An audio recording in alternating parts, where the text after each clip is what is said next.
3 minutes. That was exactly how long Dante Moretti gave his fiancée to live.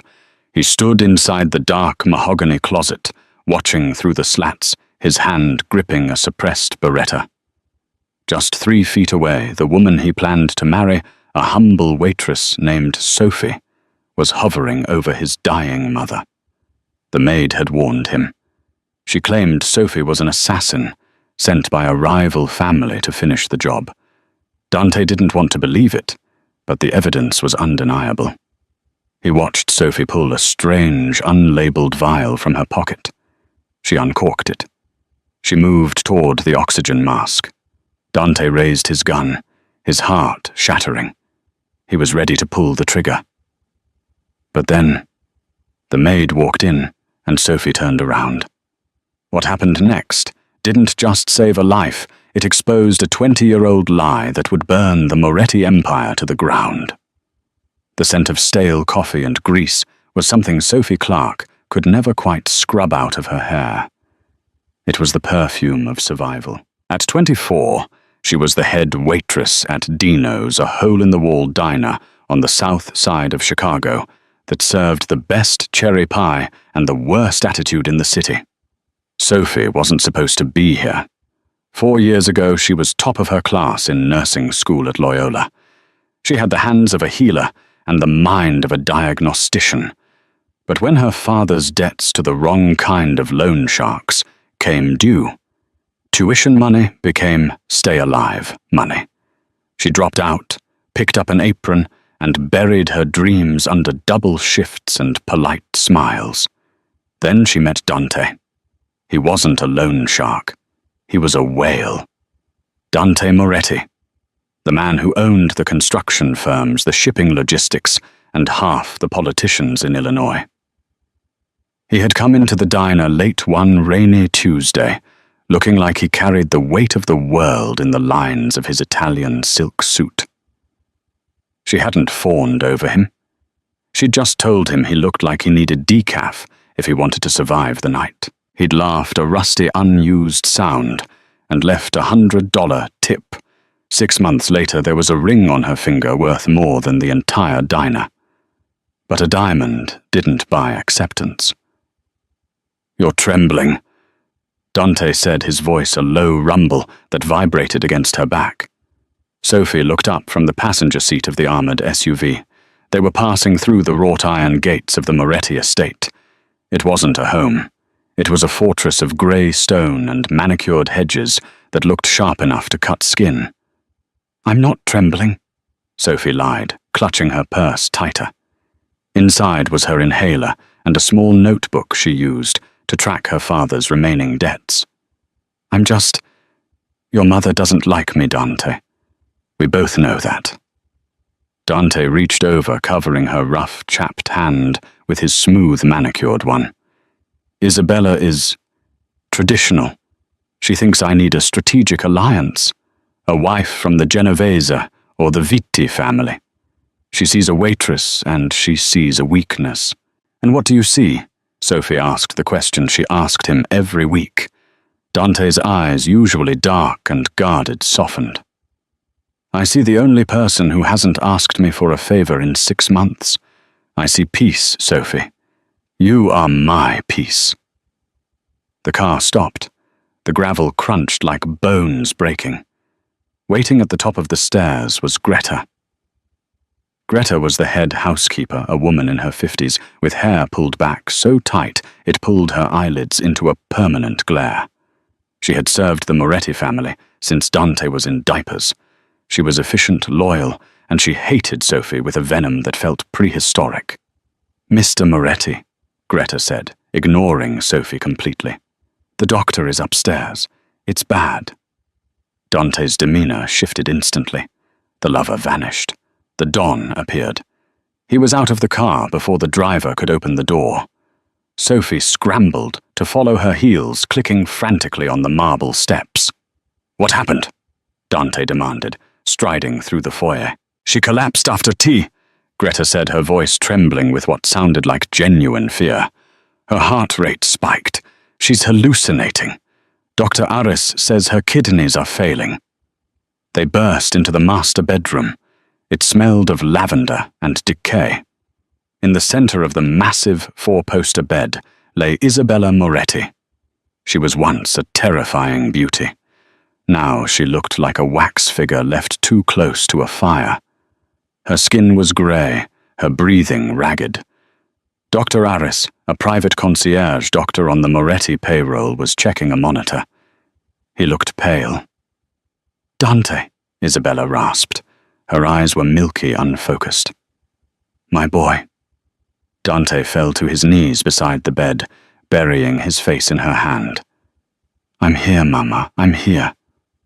Sophie stood in the doorway, feeling like an intruder. But her instincts, the ones honed in nursing clinicals and late-night study sessions, kicked in. She watched the monitor. Tachycardia, erratic rhythms, but her skin is dry, not clammy. Sophie stepped forward. "What is she on?" she asked.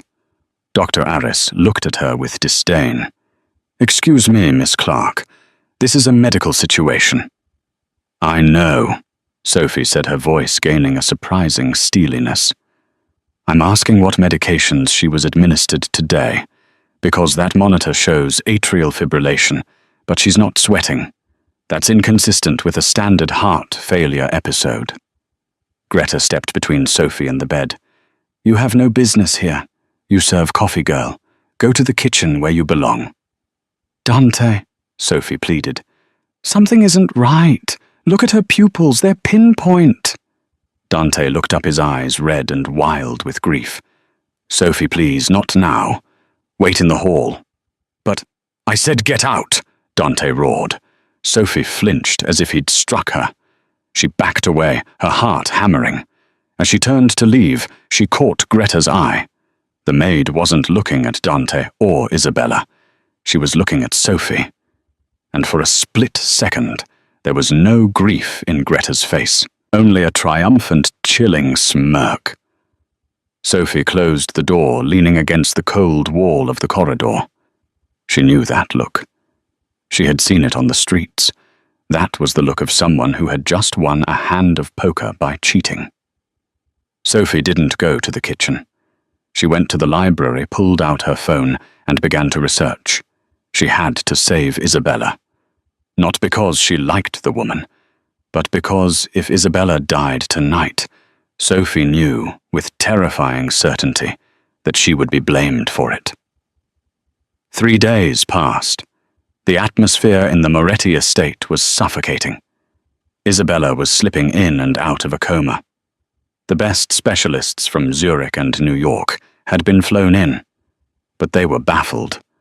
They called it rapid onset autoimmune failure. They offered palliative care. Dante was a ghost. He spent his days in his study and his nights by his mother's bedside. He barely looked at Sophie.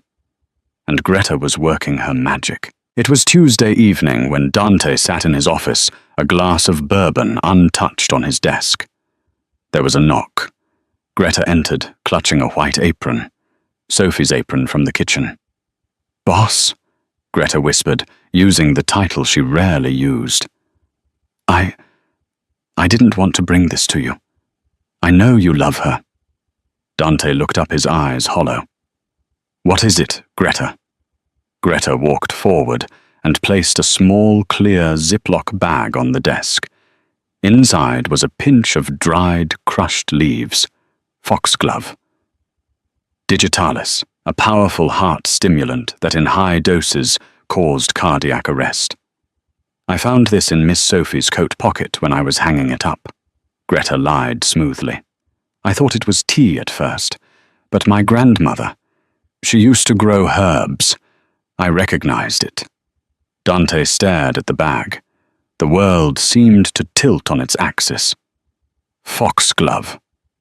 It mimics heart failure, sir," Greta said, her voice dropping to a conspiratorial hush. "And I've seen things. When she brings your mother water, when she adjusts the pillows, Miss Sophie is always alone with her for a few moments." "Stop," Dante warned, his voice dangerous. "Sir, you have to face it." Greta pressed, playing the role of the concerned servant perfectly. She's a waitress with a mountain of debt. We ran a check on her father last week. Did you know he owes 50 grand to the Vitti family? The Vitti family, sir. Your enemies. Dante's blood ran cold. He didn't know that. Sophie had never told him the debt was to the Vittis. If the Vittis bought her, Greta let the sentence hang in the air like smoke. She kills your mother. You are devastated. The organization is weak. The Vittis strike. Dante stood up. He walked to the window, looking out at the rain-lashed grounds. He wanted to kill Greta for saying it. He wanted to fire her on the spot. But the logic, it was a jagged pill, but it fit down his throat. Sophie did have medical knowledge. She did have debt, and his mother was dying of symptoms that matched the herb on his desk. "Get out," Dante said. "Sir, leave the bag. Get out." When she was gone, Dante picked up the phone. "Lorenzo," he said to his head of security, "I need you to install a camera in my mother's room. Hidden, audio and visual. Feed it directly to my tablet, and disable the hallway cameras for the next hour. I don't want a record of what I might have to do." "Understood, boss." Dante didn't confront Sophie. That wasn't the way of the Omerta. You didn't ask a traitor if they were a traitor. You watched them commit the crime, and then you buried them. That night, the storm knocked out the estate's main power grid. The backup generators kicked in, bathing the mansion in a dim emergency amber glow. Sophie was in the guest room she had been relegated to. She was packing a small bag. She couldn't stay here. The hostility was too much, and Dante had shut her out. But she couldn't leave Isabella to die. Earlier that day, while the nurses were on break, Sophie had managed to sneak a sample of Isabella's urine from the catheter bag. She had used a cheap over-the-counter toxicology test she bought at a pharmacy, the kind used by parents to test kids for drugs. But she had modified it to test for heavy metals, a trick she learned in her chemistry labs. The test hadn't shown digitalis. It hadn't shown autoimmune markers. It turned a deep, violent purple. Thallium, the poison of the assassin, odorless, tasteless, and slow. It caused hair loss, nerve damage, and organ failure. It was an old-school mob method. Sophie knew the doctors missed it because nobody looked for thallium anymore. It was a relic of the Cold War. She also knew that the only person who prepared Isabella's special herbal tea every morning wasn't the kitchen staff. It was Greta. Sophie looked at the clock. 2 a.m. The night nurse usually dozed off in the chair outside the room around this time. Sophie reached into her bag. She didn't have the standard antidote, Prussian blue. She couldn't get a prescription without alerting Dante, and if she told Dante that his beloved Greta was the killer, without proof he would throw her out. But Sophie had the next best thing. Activated charcoal and a solution of potassium. She had compounded herself in the kitchen, using dietary supplements. It was a desperate battlefield medical fix. She put the solution into a small glass vial. She put on her robe. She walked down the silent, shadowed hallway toward the room where death waited. Inside the room, the shadows were deep. Sophie opened the door quietly. The night nurse was indeed asleep in the hall, snoring softly. Sophie slipped inside and closed the door. She approached the bed. Isabella's breathing was a rattle, the sound of a soul trying to detach from a body. Sophie took a deep breath. "I've got you, Isabella. Hold on." She didn't know that 10 feet away, behind the louvered doors of the walk-in closet, Dante Moretti was standing in the dark. He saw her silhouette. He saw her reach into her pocket.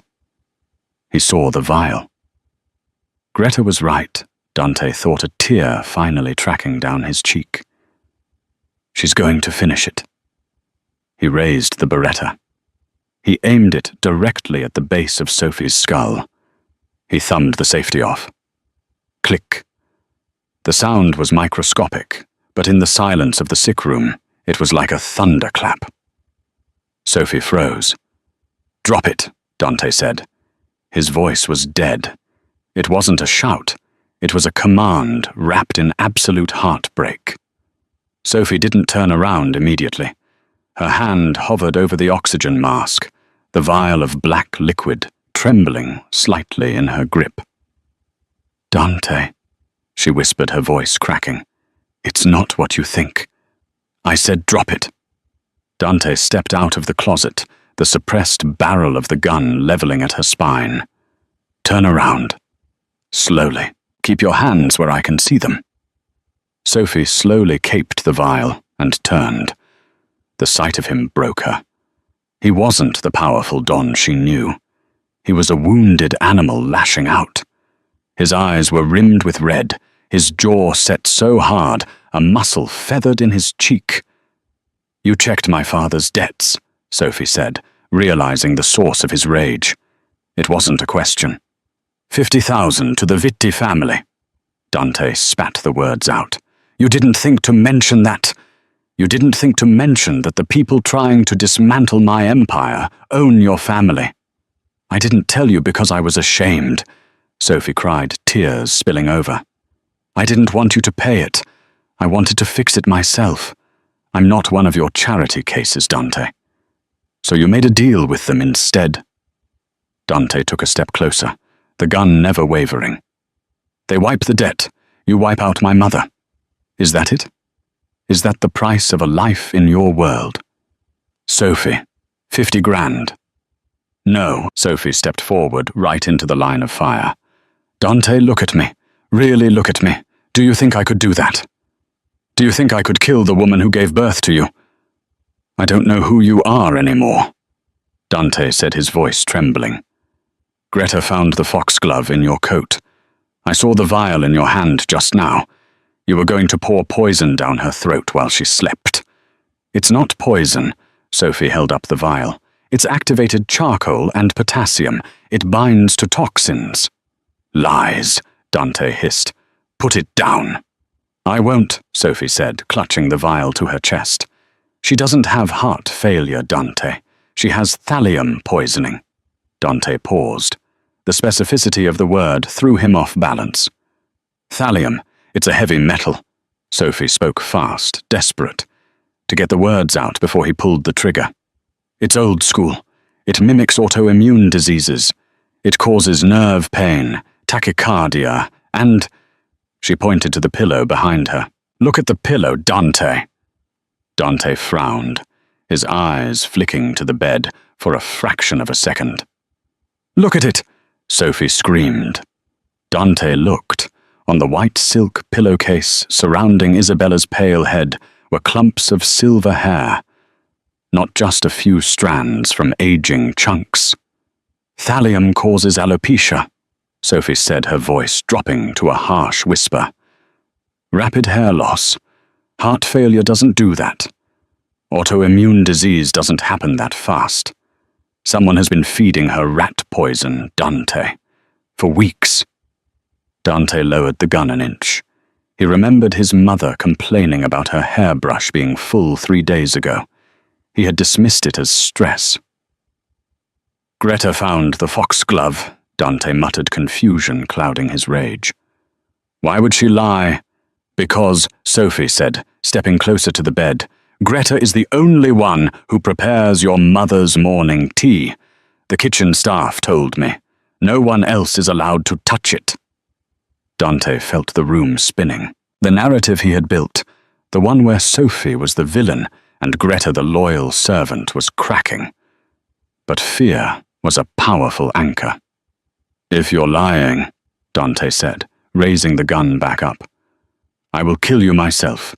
I won't let the guards do it. It will be me." "If I'm lying, she dies anyway," Sophie said, turning her back to the gun. She uncorked the vial again. "But if I'm right, this will buy her time until we can get her to a hospital for dialysis." Dante's finger tightened on the trigger. His training told him to shoot. His heart screamed at him to trust the woman who had held him while he cried. Sophie lifted the oxygen mask. She tilted Isabella's head back. Dante stopped breathing. He watched the black liquid disappear into his mother's mouth. He waited for the convulsions. He waited for the flat line. Isabella coughed. She swallowed. And then she took a deep, shuddering breath. The frantic beeping on the heart monitor slowed. 140 beats per minute. 130. 120. It binds to the poison in the stomach, Sophie whispered, wiping Isabella's mouth. It stops the absorption. Dante lowered the gun. He fell back against the closet door, the adrenaline crashing out of him, leaving him weak. He looked at Sophie, really looked at her, and saw the terror in her eyes. Not the terror of being caught, but the terror of losing him. Sophie, he breathed. Before she could answer, the bedroom door flew open. Greta stood in the doorway, a silver tea tray in her hands. She stopped dead. She had expected to walk into a crime scene. She had expected to see Dante standing over Sophie's bleeding body, the problem solved, the Vitti debt framed as the motive. Instead, she saw Dante leaning against the wall, his gun at his side. She saw Sophie alive, standing by the bed. And she saw Isabella breathing deeply, color faintly returning to her cheeks. The tray rattled in Greta's hands. The china clattered. "Mr. Moretti." Greta's voice was high, tight. I heard voices. "Is everything—" She looked at the vial on the nightstand. The black residue of the charcoal. Dante pushed himself off the wall. His face was a mask of cold fury, but this time it wasn't directed at Sophie. He moved like a panther, silent and lethal, placing himself between Greta and the bed. "Come in, Greta," Dante said softly. Too softly. Greta took a tentative step inside. Her eyes darted around the room, assessing the threat. She was a survivor. She had survived the brutal world of the Chicago underworld for 30 years by being invisible and indispensable. Now she was exposed. "What is that?" Greta pointed a shaking finger at the vial. "What did she give her?" "Oh my God. Sir, did she poison her right in front of you?" "It's an antidote," Sophie said, her voice steady now that Dante was beside her. "For thallium." Greta's face twitched. It was a micro-expression, a momentary flash of panic, before she smoothed it over with outrage. "Thallium, don't be ridiculous. That's absurd. Sir, look at the girl. She's desperate. She's making up stories to cover her tracks." "The hair, Greta," Dante said. He pointed to the pillow. "Sophie tells me thallium makes the hair fall out. You've been brushing her hair every morning. You didn't notice—" I thought it was the chemo from years ago coming back," Greta stammered. "I didn't want to worry you." "We didn't do chemo," Dante said. "My mother has never had cancer." The silence that followed was deafening. Greta had slipped. In her panic to create an excuse, she had invented a medical history that didn't exist. Dante raised the gun again. This time it was pointed at the woman who had raised him. "Why?" Greta's demeanor changed instantly. The hunched, servile posture of the housekeeper evaporated. She straightened her spine. Her face, usually blank and professional, twisted into a sneer of pure hatred. She dropped the tray. The silver teapot crashed to the floor, splashing hot tea onto the Persian rug. "Because she is a thief," Greta screamed, her voice echoing off the vaulted ceiling. "She stole my life. She gave you a home," Dante said, bewildered. "She treated you like family." "She treated me like a pet," Greta spat. She took a step forward, ignoring the gun. "Do you know who I am, Dante? Do you really know?" Dante frowned. "You're Greta. You've been here since I was 5. "I was here before that," Greta hissed. 25 years ago. I wasn't just the help. I was the one your father loved. Your father, the great Carlo Moretti. He loved me. We were going to run away together. We were going to leave this miserable life and move to Sicily. Sophie watched in horror. This was the twist, the root of the poison. But she... Greta pointed a jagged finger at the unconscious Isabella. She found out. She didn't get mad. Oh no, Isabella never gets mad. She gets even. She went to the commission. She told the bosses that my husband, my poor stupid husband who drove the car, was stealing from the shipments.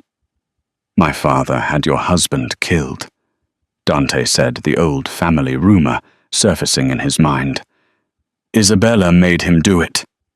Greta shrieked, tears of rage streaming down her face. She fabricated the evidence. She planted the money. She forced Carlo to kill the only man who could have protected me, and then she forced Carlo to stay with her for the good of the family. She trapped him, and she kept me here as a servant to watch her live the life that should have been mine, to raise her son. Greta's eyes locked onto Dante.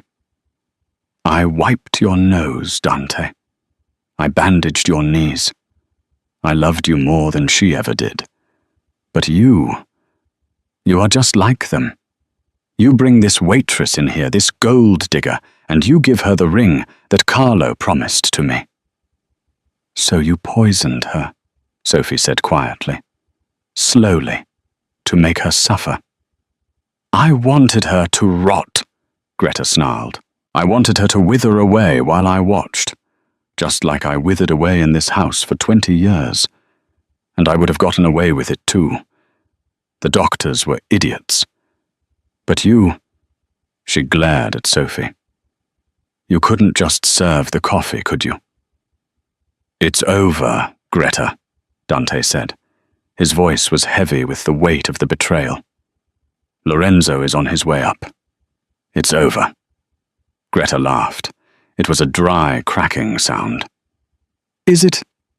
She reached into her apron pocket. Dante tensed, expecting a weapon, but Greta didn't pull out a gun. She pulled out a phone. She pressed a single button. Do you think I'm stupid, Dante? Do you think I've been planning this for 20 years without an insurance policy? Greta smiled, and it was the most terrifying thing Sophie had ever seen. I didn't just tip off the Vitis about the girl's debt. I told them exactly when the security cameras would be down. I told them exactly which gate would be unlocked. Dante's eyes widened. What did you do? The power outage wasn't the storm, Dante, Greta whispered. I cut the line. The gates are open. The Viti hit squad isn't coming tomorrow. They're here. Now. As if on cue, the sound of automatic gunfire erupted from the floor below. Glass shattered. Men shouted. The heavy thud of boots on the stairs echoed through the mansion. They're here for you, Greta said, a look of peaceful resignation on her face. And they're here to burn this house to the ground. I told them I'd leave the master bedroom door unlocked. Dante lunged for the door to lock it, but the hallway was already filling with shadows. He slammed it shut and threw the deadbolt, but he knew it wouldn't hold against a battering ram. Sophie, Dante said, turning to her. The anger was gone. Only the desperate need to protect remained. The hidden passage, behind the bookshelf. I'm not leaving you, Sophie said, grabbing his arm. You have to, Dante said. He shoved the gun into her hand. Take my mother. Get her into the passage. It leads to the garage. Take the armored sedan. Go. What about you? Sophie cried. I have to buy you time, Dante said. He looked at Greta, who was standing in the middle of the room, smiling at the chaos she had unleashed. You won't make it, Greta taunted. There are 20 of them. Dante grabbed a heavy bronze statue from the mantel. He looked at Greta. I'm not going to kill you, Greta. The Vitis will do that when they realize you're useless to them now. The door handle rattled violently. A heavy weight slammed against the wood. Thud. "Go!" Dante screamed at Sophie. "Now!" Sophie grabbed the wheelchair from the corner. With adrenaline fueling her muscles, she hoisted the semi-conscious Isabella into it. She pushed the bookshelf aside, revealing the dark, narrow tunnel. She looked back one last time. Dante was standing in the center of the room, unarmed except for the statue, facing the door, that was splintering with every blow. He looked like a king making his last stand. "I love you," Sophie screamed. "Live for me," Dante roared back. The door shattered. The secret passage smelled of damp earth and old secrets. It was narrow, the stone walls pressing in on both sides, illuminated only by the faint dying battery of the small emergency lights along the floor. Sophie's lungs burned. She wasn't an athlete. She was a waitress who pulled double shifts. But fear is a potent fuel. She pushed the wheelchair over the uneven stone floor, her heels kicking up dust. In the chair, Isabella Moretti slumped forward, her head bobbing with every bump. "Stay with me, Isabella." Sophie gasped, her voice echoing in the tunnel. "We're almost there." Above them, the sounds of the gunfight were muffled thuds, like heavy furniture being dropped. Sophie tried not to think about Dante. She tried not to picture him standing alone against 20 men with nothing but a bronze statue and a broken heart. He has to be alive, she told herself. He promised. The tunnel sloped downward, ending at a heavy steel door. Sophie fumbled for the keypad Dante had shown her once, months ago, as a just-in-case. She prayed she remembered the code. 0521. His birthday. The light turned green. The hydraulic locks hissed, and the door swung open. They were in the underground garage. It was a concrete bunker, filled with Dante's collection of cars, Ferraris, Lamborghinis, vintage Mustangs. But Sophie ran past the flash. She headed straight for the black Audi RS7 in the corner. Dante had told her it was up-armored, bulletproof glass, run-flat tires, a tank disguised as a luxury sedan. She opened the passenger door and struggled to lift Isabella. The older woman was dead weight, her skin still grey from the thallium, but she groaned as Sophie maneuvered her into the leather seat. "Dante," Isabella murmured, her eyes fluttering open. They were glassy. "He's coming," Sophie lied, buckling the seatbelt. "We have to warm up the car for him." Sophie ran to the driver's side. She jumped in, hitting the ignition button. The engine roared to life, the sound deafening in the enclosed space. Suddenly, the garage elevator dinged. Sophie froze. The elevator doors slid open, and 2 men in tactical gear stepped out.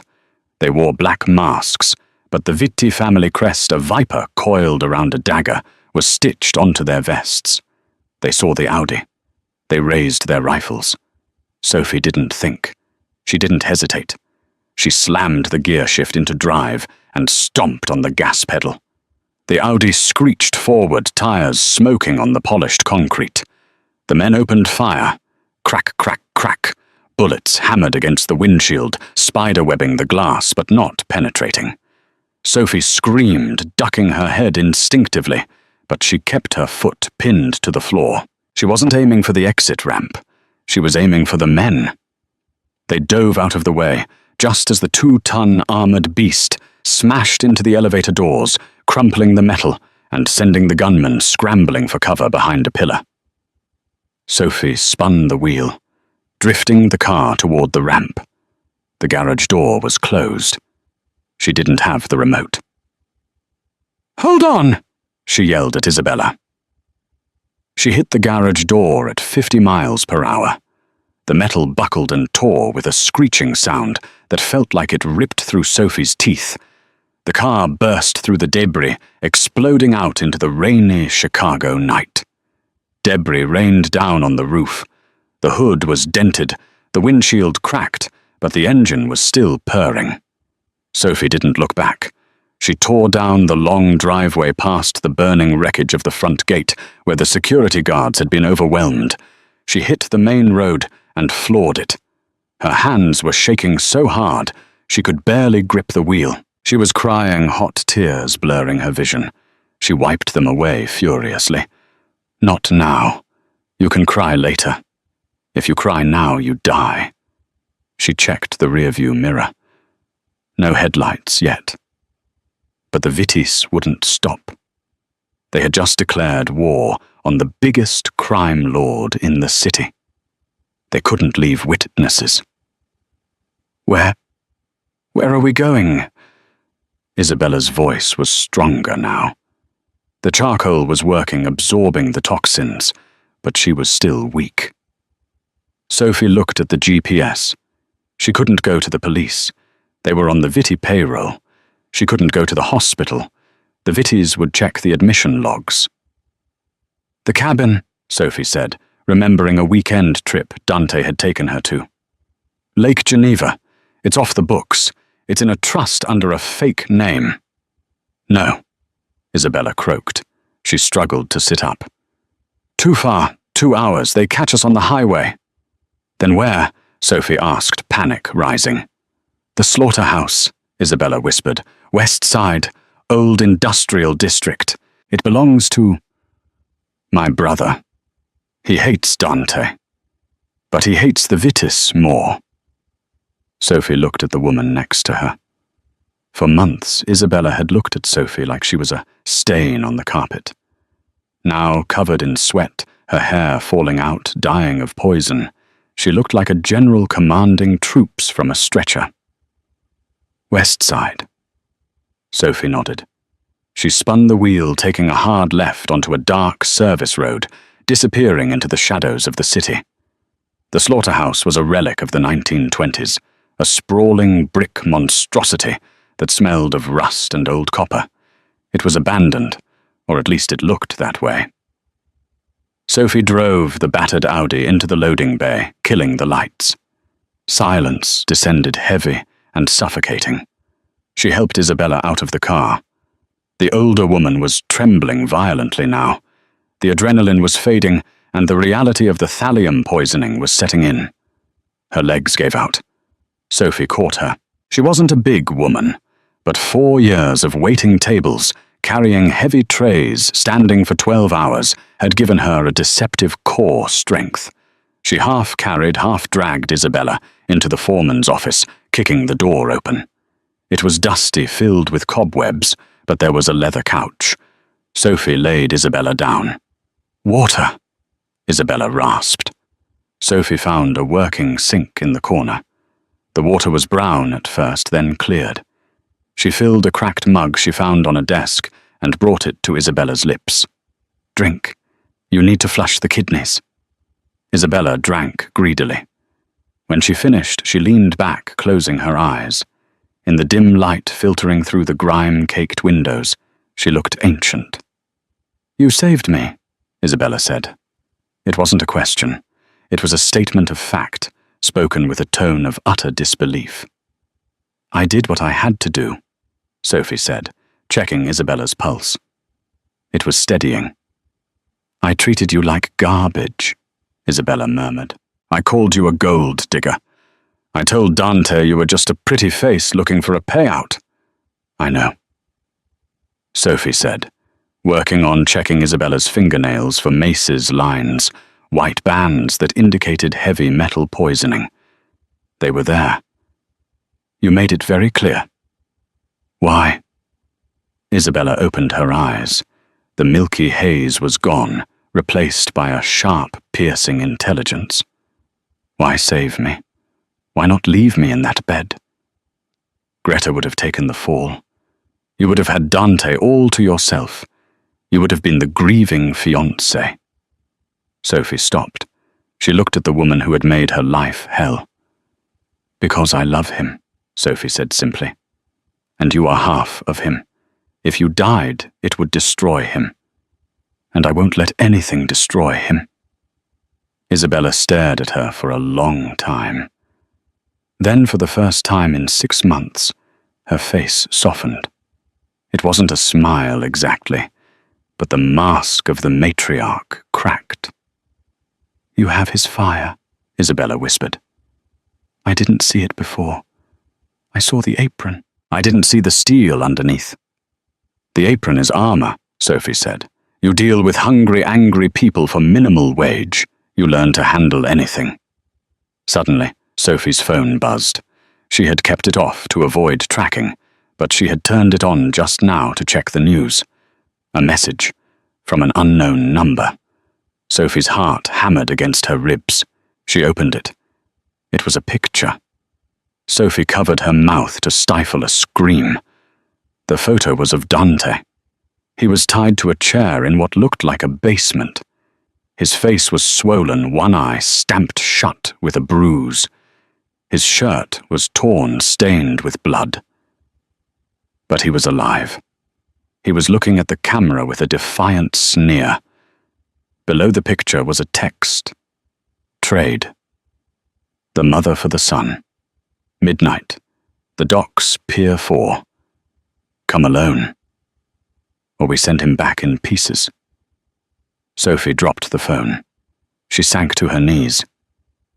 They have him. Isabella struggled to sit up, grabbing the phone. She looked at the photo. Her face didn't crumble. It turned to stone. "The Vittis," Isabella hissed. "They didn't kill him.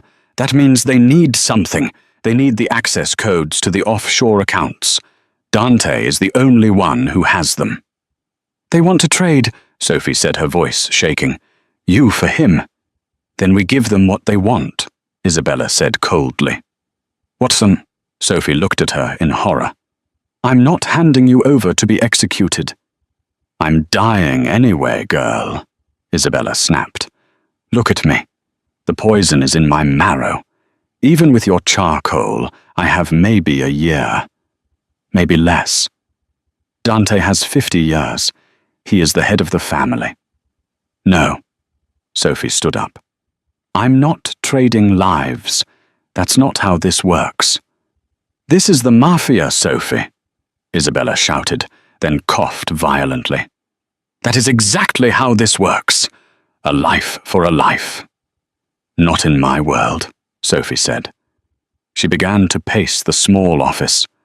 Her nursing mind was taking a back seat. Her survival mind was taking the wheel. She thought about the debts. She thought about the Vitti family structure. She thought about Greta. "Greta," Sophie said suddenly. "What about the traitor? Greta sold us out for money and revenge," Sophie said. "She thinks she won.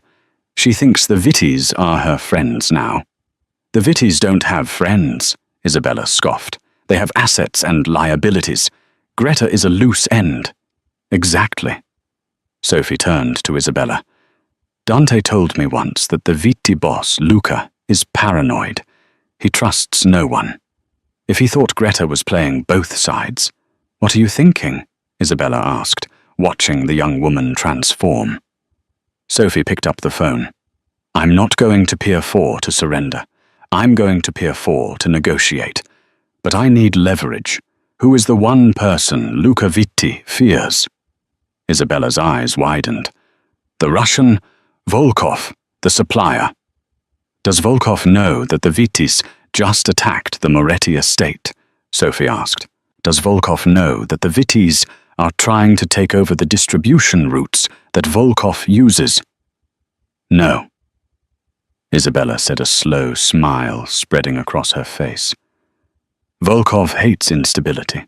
If he thinks the Vittis are starting a war that will disrupt his shipments, he will crush them." "Do you have Volkov's number?" Sophie asked.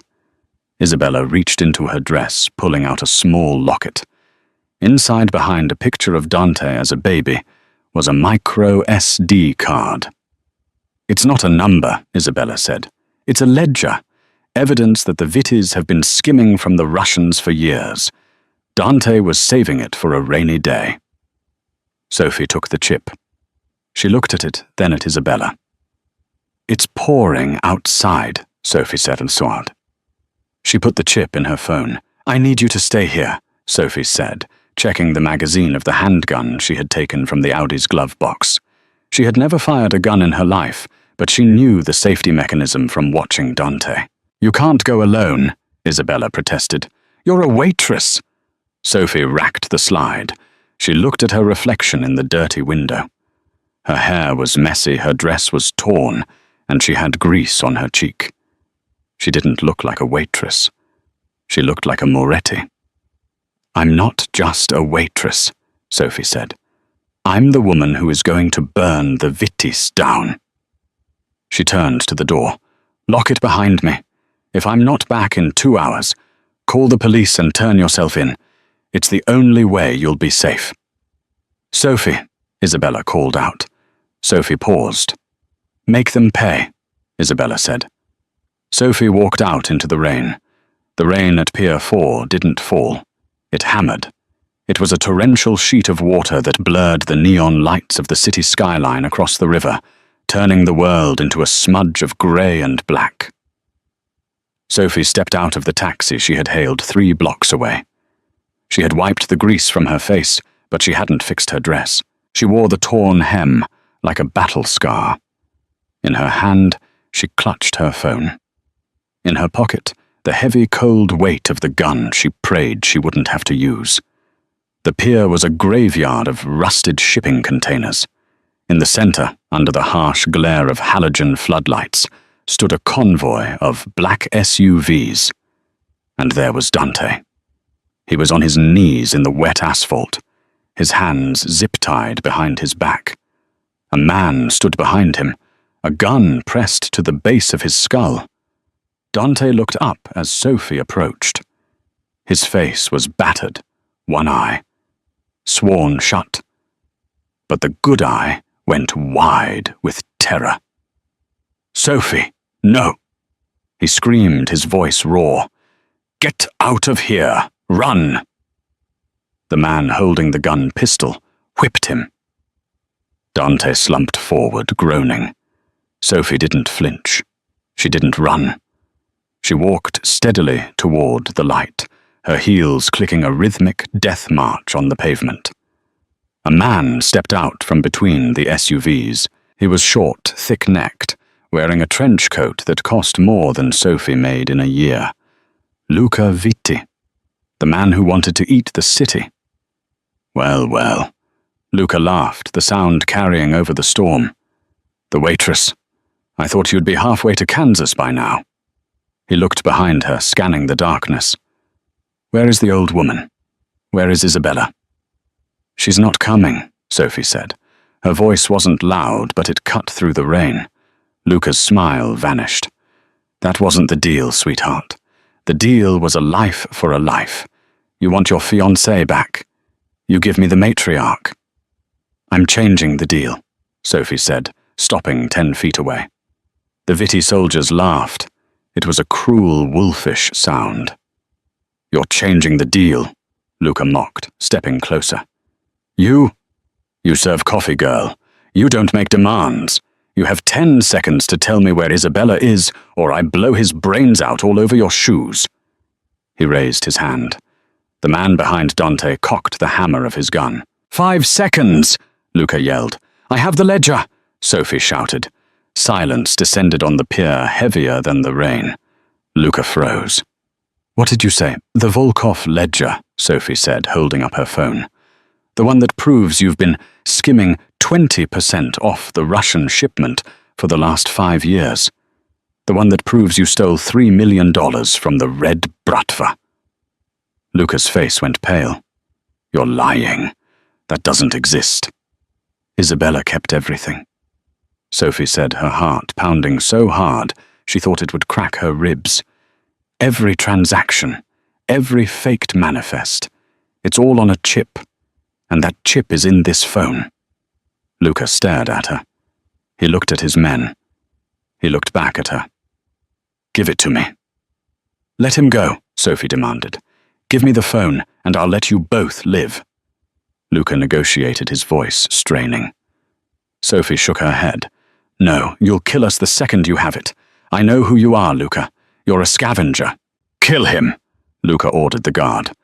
If you kill him, Sophie screamed, holding her thumb over the screen. I hit send. Luca signaled the guard to wait. Send to who? To Viktor Volkov. Sophie lied. She hadn't sent it yet. She needed to stall. I have the email drafted. His personal encrypted server.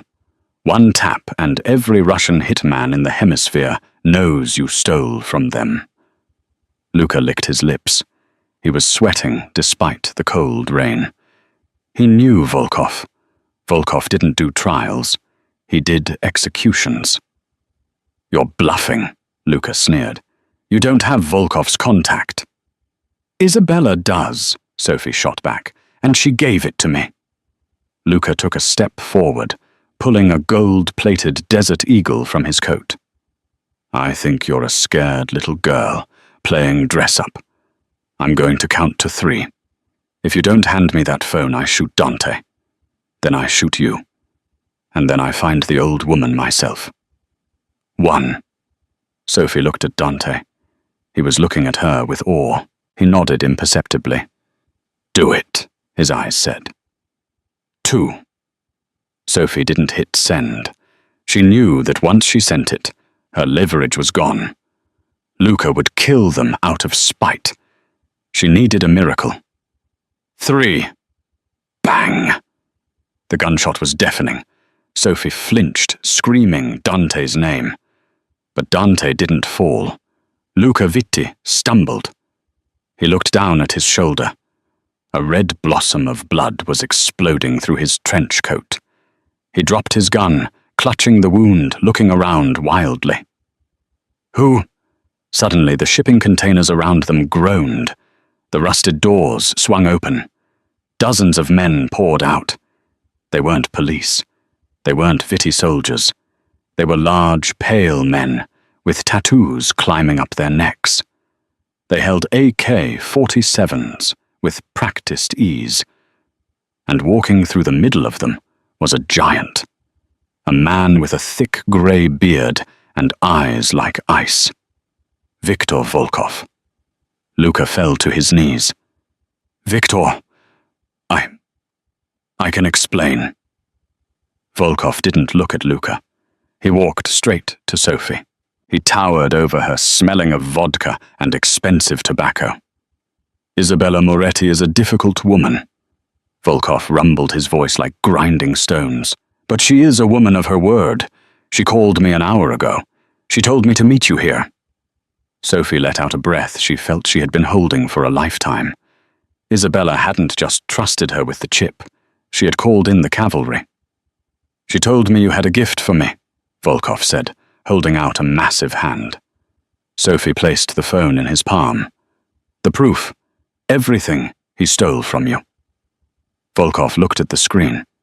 He scrolled for a moment. Then he looked at Luca. Greed is a sin, Luca, Volkov said calmly. Viktor, please.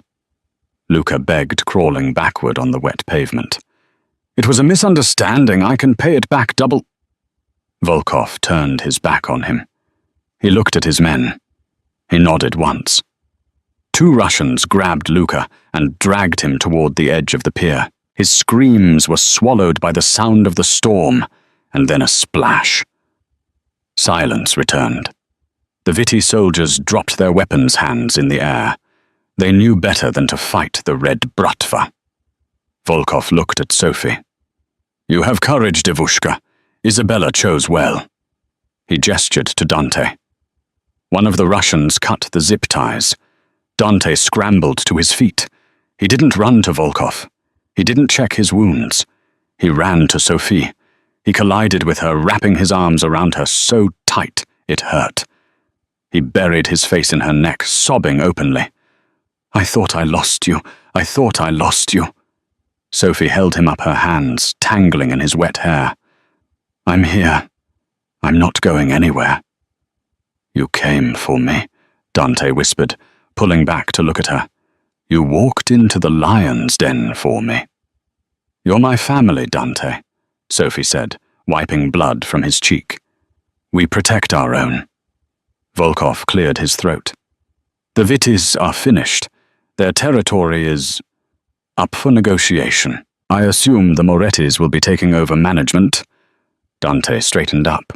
He shifted instantly from the lover to the Don. He put an arm around Sophie's waist, pulling her flush against him. It wasn't a gesture of possession. It was a partnership. We will, Dante said, and the Russian percentage remains untouched, as a gesture of gratitude. Volkov smiled, showing a row of gold teeth. Good business. Go home to your mother, Dante. She is waiting. 6 months later. The cathedral was filled with the scent of white roses and expensive perfume. The pews were packed with the most powerful people in Chicago, politicians, judges, and captains of industry. At the front, Dante stood waiting. He looked devastating in a tuxedo, but his eyes were fixed on the massive oak doors. The organ music swelled. The doors opened. Sophie stepped through. She wasn't wearing a traditional dress. She wore a gown of crushed velvet and silk tailored to perfection. She didn't look like a waitress. She didn't look like a nurse. She looked like a queen. But she didn't walk alone. Next to her linking arms was Isabella Moretti. Isabella was thin, but strong. Her hair was growing back a stylish silver pixie cut that highlighted her sharp cheekbones. She walked with a cane, but she held her head high. The crowd murmured. It was unheard of. The mother of the groom walking the bride down the aisle, Isabella leaned into Sophie as they began the slow walk. You look beautiful, figlia mia, Isabella whispered. My daughter. Thank you, Mum. Sophie smiled, squeezing her arm. They reached the altar. Isabella kissed Sophie's cheek and then placed Sophie's hand in Dante's. Take care of her, Isabella commanded her son, or I will deal with you myself. Dante laughed, the sound full of pure joy. I wouldn't dare cross her, Mama. She's tougher than you are. I know. Isabella smiled, stepping back. That's why I let her keep the gun. Dante looked at Sophie. He lifted her veil. Hi. Hi, Sophie whispered. Are you ready for this life? Dante asked seriously. No more diners, no more quiet nights, just us against the world. Sophie looked out at the crowd. She saw the respect in their eyes. She thought about Greta, who was currently serving a life sentence in a federal prison, raving about conspiracies that no one believed. She thought about the debts she had paid off the home she had saved, and the man standing in front of her. She had walked through fire poison and bullets to get here. I'm not afraid of the world, Dante, Sophie said, pulling him down for a kiss. I own it. And as they kissed, and the church erupted in applause, Sophie knew it was true. The waitress was gone. The Mafia queen had risen. And long live the queen. And that, my friends, is how a simple act of kindness, saving a life when everyone else saw only death, changed the fate of the entire Chicago underworld. Sophie proved that loyalty isn't about bloodlines.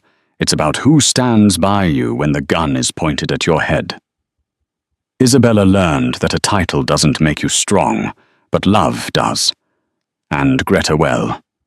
Let's just say, betrayal has a bitter aftertaste that lasts a lifetime. If you enjoyed this roller coaster of romance, betrayal, and revenge, please smash that like button. It helps us bring more stories like this to life.